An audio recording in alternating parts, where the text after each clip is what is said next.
കാസർഗോഡ് പിടിയിലായ ലഹരിക്കടത്ത് സംഘവുമായി മുഖ്യമന്ത്രി വി.ഡി. സതീശന് അടുത്ത ബന്ധം. പിടിയിലായ മുഹമ്മദ് ഹുസൈനും അബ്ദുൾ സലാമിനും സതീശനുമായുള്ള സൗഹൃദം തെളിയിക്കുന്ന ദൃശ്യങ്ങൾ ജനം ടിവിക്ക് ലഭിച്ചു. Satheesan team social media coordinator എന്നാണ് ഹുസൈൻ ഇൻസ്റ്റഗ്രാം പ്രൊഫൈലിൽ രേഖപ്പെടുത്തിയിരിക്കുന്നത്.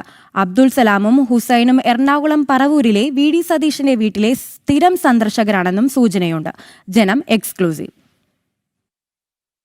ഇന്നലെ കാസർഗോഡ് കാലിക്കടവ് ഭാഗത്ത് വെച്ച് കാറിൽ കടത്താൻ ശ്രമിച്ച 130 ഗ്രാം MDMA-യുമായി 3 പെരുമ്പാവൂർ സ്വദേശികളെ പോലീസ് ഡാൻസ് ഓഫ് സംഘം പിടികൂടിയിരുന്നു. ഇതിൽ മുഹമ്മദ് ഹുസൈനും അബ്ദുൾ സലാമും മുഖ്യമന്ത്രി വി.ഡി. സതീശനുമായി അടുത്ത ബന്ധം പുലർത്തുന്നവരാണ്. മുഹമ്മദ് ഹുസൈനാണ് വി.ഡി. സതീശന്റെ പല സമൂഹ മാധ്യമ പേജുകളും കൈകാര്യം ചെയ്യുന്നത്. VD. Satheesan team social media coordinator എന്നാണ് ഇയാളുടെ ഇൻസ്റ്റഗ്രാം പ്രൊഫൈലിൽ രേഖപ്പെടുത്തിയിരിക്കുന്നത്. അബ്ദുൾ സലാമിനും വി.ഡി. സതീശനുമായി ഏറ്റവും അടുത്ത ബന്ധമുണ്ട്. ഇൻസ്റ്റഗ്രാം റീലുകളാണ് ഇതിന് തെളിവ്. ഇവിടെ ഭരിക്കുന്ന എറണാകുളം ഡെമോക്രസിയും ജുഡീഷ്യറിയും ഒന്നുമല്ല, ഞങ്ങളതാ കുറച്ച് ഗുസ്തി അറിയാവുന്ന കോൺഗ്രസ്സുകാരാ. ലഹരിക്കടത്ത് സംഘാംഗങ്ങളായ മുഹമ്മദ് ഹുസൈനും അബ്ദുൾ സലാമും മന്ത്രി പി.കെ. കുഞ്ഞാലിക്കുട്ടിയുമായും MLA-മാരായ മനോജ് മുത്തേടൻ, മുഹമ്മദ് ഷിയാസ് എന്നിവരുമായും അടുത്ത സൗഹൃദം വ്യക്തമാക്കുന്ന ചിത്രങ്ങളും ജനം ടിവിക്ക് ലഭിച്ചു.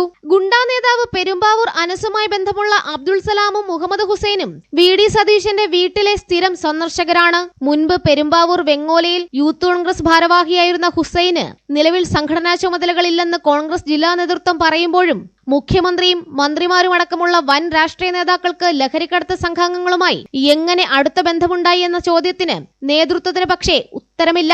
രേഷ്മ ബാബു, ജനം, കൊച്ചി.